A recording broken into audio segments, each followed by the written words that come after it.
Fancy tuned in. All right. I was just trying to pin this comment that I left here. So let me see if I can. Fancy, try to get onto the thing. You have to like add yourself in, like you want to be on this. I can't add you. What is this? Oh yeah, I can add you. All right. She's connecting. Welcome back to another episode of Live Hangouts. It's been a crazy month. I feel like everybody. Hey, girl. Hey. Greetings. You can hear me. Everything is good. You can You do sound a little low. Low. Okay, it sounds like distant back. Distant. Okay, hold on. Let me put this up a little bit. Let me see if I can move my mic a little closer. I'm trying to have the light in the mic here. It's better. Yeah. As you're doing it, I'm steadily hearing you like increase. Yeah. Oh, okay, good. All right, so people topping on here. I was just doing a little introduction, just welcome everybody back. Thank you guys for being here. Thank you so much to Fancy taking time out of her busy ass schedule to be up here with me. Not a problem. You could, I mean, we could just jump right into it. Honestly, I sent you more questions than I normally send people, so we try to get it down and done. How's your day going though? How was your Wednesday, right? It's going good. I'm good. Okay, yeah. I've been writing Tuesday all day, so that's what I've been doing. They're like, it's Wednesday. I'm like, oh, sorry. I got crazy, like a real crazy month. And my birthday's coming up, so it's like all this other non-stuff that you didn't really plan for, you still gotta get done. It's like, I'm ready to be over. But anyway, story of our lives, right? Yeah. All right, so we're gonna get into this. Fancy, for those of you tuning in right now, she's the CEO, creator of the magazine you guys see me sharing all the time. It's kind of where I contribute, Swagger Magazine. It's my whole, we're trying to be like, Ebony Essence. We're like the independent version of them, basically. So we're always asking you guys to like look into it, check out our opportunities to like advertise and all these things. We'll get more into that. But that's how I know this lady here. And yeah, let's get into it. So when you first launched your magazine, Swag Her, what was your goal, essentially? When I first launched the magazine, initially I wanted to go into PR. And so people would tell me, like, I had just moved to Baton Rouge and I was in school. So people would tell me, like, why don't you interview this person, interview that person? And as I began to listen to the stories, I realized, I've always loved writing. So I was like, okay, I wanted to be able to share these stories with other women because I was so impressed with a lot of the business women that I was meeting. But I also wanted to like really share these stories and let my the women in my family see, how different life could be, like how much more life could be. Okay, cool. So it kind of started off. It just kind of came about. You didn't really kind of plan for it. So right. Technically, this is kind of like what you ended up doing. Okay. So as a Black woman, what opportunities do you find are open and available to you regarding your business? So like being a Black writer or like a Black magazine, because there's not even a lot of people that even do magazines anymore, definitely not Black women. So what do you think? To be honest, personally, I think it is a part of it is my location, but I don't really see like a lot of opportunities here in the South. I'm based in Louisiana. Our biggest market is in Atlanta, so it seems like there's a lot of opportunities that way. But I have to travel there. Like Baton Rouge as well, just to get more people there. But we'll do it on the replay. Yeah. Okay. So you're in Louisiana. Mm-hmm. So you guys are. New Orleans is like the big city. Baton Rouge will be like the secondary big city. Well, yeah, and the thing is, when people think Louisiana, they instantly think New Orleans, although Baton Rouge is the capital. But then I'm also not originally from Baton Rouge, so it's like trying to infiltrate a whole nother society. I got you. Okay, cool. All right, so next question. Being a CEO is like being like the captain of a sports team is what I like to say, right? How do you keep your team like energized, us as the writers? Like, how do you keep us all focused? Look, this is something, when I saw this and I was like, okay, this is kind of difficult because I really, over the years, now I've been doing this for almost 10 years. Right. And for the first 8 years or whatever, I really struggled with leadership and like just really knowing how to communicate with people, realizing that people want that feedback. They want to hear from me. And I would try to like push other people into that position. Gotcha. So now I've been just like recategorizing things. And I realized as I've stepped more into a leadership role, we actually have several teams, which means that it makes it kind of difficult. But I try to check in like with everybody like once a week. That's kind of been my goal. Right. Yeah, I'm part of her team in that way. So I totally get it. And I admire it because it's something I put out ads for looking for writers and I can't even, you know what I mean? It's like, it's very hard to even get people to contribute and it is to write. That's one aspect of it. Then like once you get people start getting, it's like, am I gonna get paid? It's just a lot of different moving parts. So I totally get it. I admire you. It's like, I love it. Love you. It's like, it's really good. As a writer now, what kinds of stories do you like to create, or like to, you know, you'd want, I guess, more swag to be kind of known for, I guess, like what type of storytelling? Um, we're really big on like education. Right. Like I'm not gonna lie, like I love to see people like go from victim to victor. You know, like I want to Right. see you win. But I like for them to be authentic. A lot of times people try to like sugarcoat the story. I lose interest. Like tell me what you really did. You know what I That mean? I part. want to know the Yeah. struggle, and then at the same time though, I don't just want to know the struggle so that I'm inspiring someone. I want you to kind of share some tips, you know, that other people can take away from Right. this and be able to apply to their own lives. Those are the Exactly. things that I like to share. Yeah. Or That's write one of the things about. I like, the kind of freedom you give us to write, because I pitch a lot. If you guys tuning in, a lot of us, I write like a lot of interviews because I feel like that same thing. I mean, it's cool to write our point of view, and yeah, it's an editorial, so it's mostly what we think, and that's kind of the voice of the brand.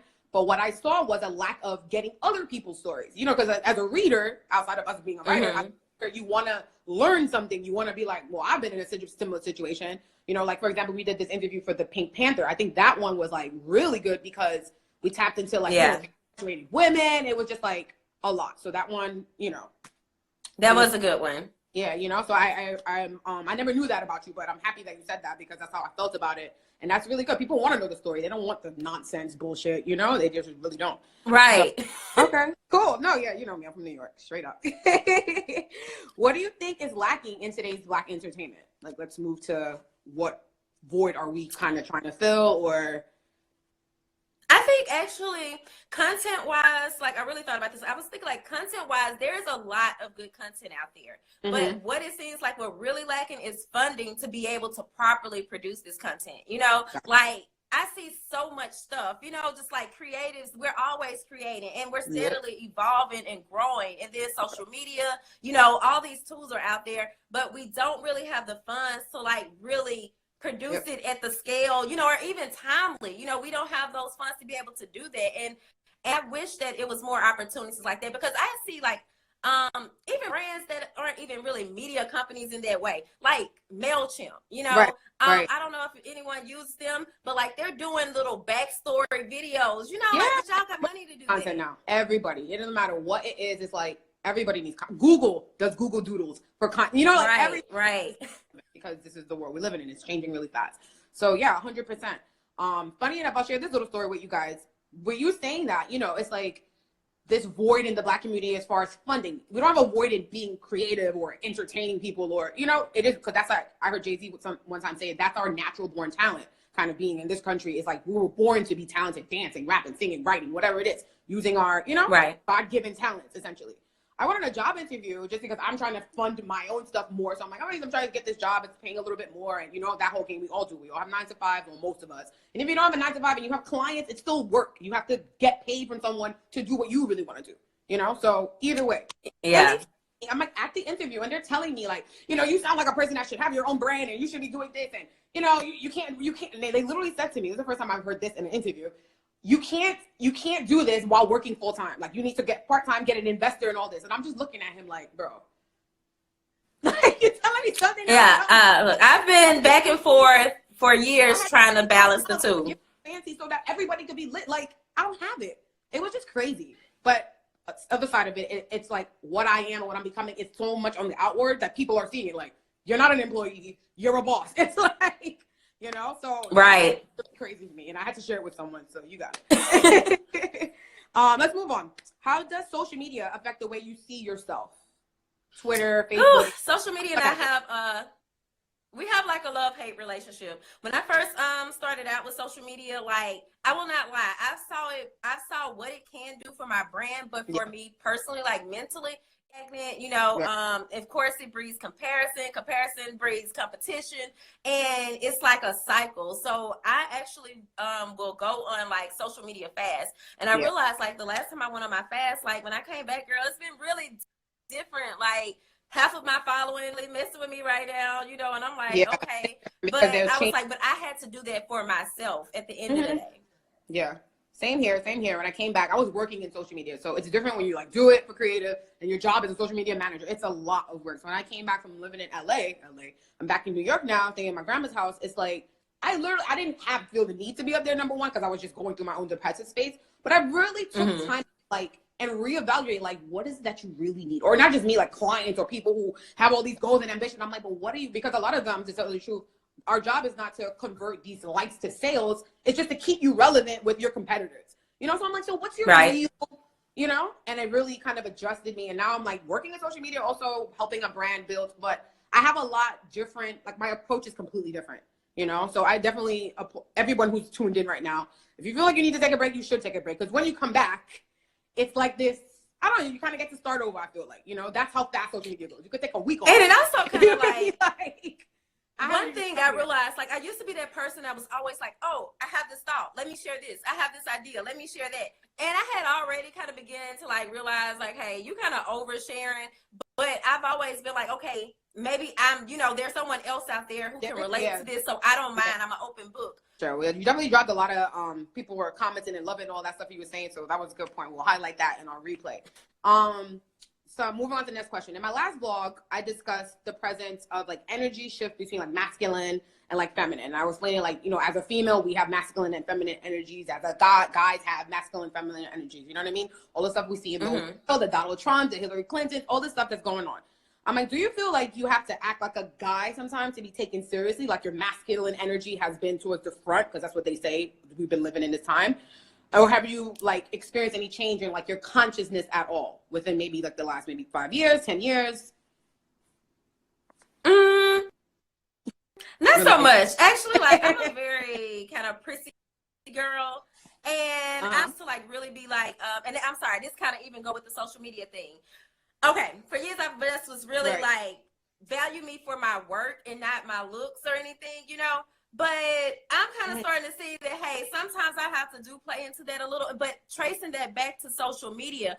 And I hate to just go back to that. I did want to share this because I think it's kind of crazy. Like as a writer, you know, I share my work and it's like maybe 1 to 3 likes. I share a photo of myself. It's like 200 likes. Oh, everybody want to hit you. Like, you know, no. And it's so crazy. Like for years, I really battled with that because I was like, okay, you know, that's not what I want people to look at. Even growing up, like middle school, high school, that was not my thing. But now I'm like, okay, you know what? And then I'm also getting older. So, hey, if I have to get you to first look at my face before you can actually say, hey, that she has a brain here, then I'm going to do that. Because oftentimes, even like, especially, it seems like when you're using that masculine energy, it's going to be with another man. And, you know, men, that could clash in a way. So, hey, I know my role.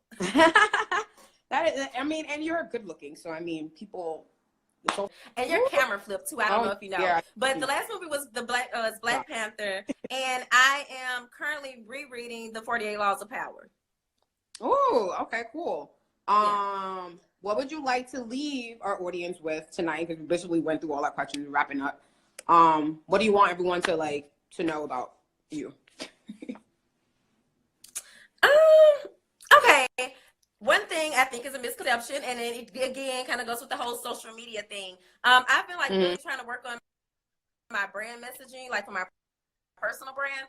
But I think that oftentimes, oh, she works in women empowerment, that I'm just supposed to be, I don't know, this. I mean, I am a woman of faith, but I'm also kind of a woman. So, you know, it's kind of hard trying to like get people to see it. Like, I don't want to be business all the time. I like to laugh. I love to like when I am on, you know, social media, I'm laughing at what it is y'all posting. But also, I'm not as naive as, you know what I mean? Like, I've grown a lot over the years. So, so I guess that's kind of it. Okay, cool. And then also, you guys have a podcast. You and Arnea, Arnea like helps out at the magazine too. She makes sure all our stuff is in order. So let's talk about that a little quick because we have some time here and people still tuned in. When's the next? But where people can find the podcast right now? Where can they hear it? They can find us on Spotify. The name of the podcast is Theories and Thoughts. So we do the replays on Spotify on Fridays, and then of course, you know, they're always there. We're on YouTube under the Swagger Mag channel, and then we also do the video replay on the website as well. And then we record live every Tuesday at 7 p.m. Central. Okay, cool. So there you guys have it. If you want to see more of this beautiful lady, tune in every Tuesday because she's live. Thank you so much for getting this done with me. This was like a long time coming. I've been sending her emails since like December. It's like always trying to, you know, figure it out. But yeah, we did it. So it's done. And yeah, I hope everybody that tuned in loved what we had going on. You can catch the replay of this video on the same channel, Swag Her Magazine. Our YouTube will promote the link and everything for you guys. And yeah, that's it. Thank you. Talk to you next time. Thank you, Tahyira. And I just want to say you're my first interview of 2020. So yeah, I'm really excited. I'm glad that it was you, and I enjoyed this. Oh, thank you, girl. Thank you. Thank you so much. All right. I'll catch you next time. Bye. Bye.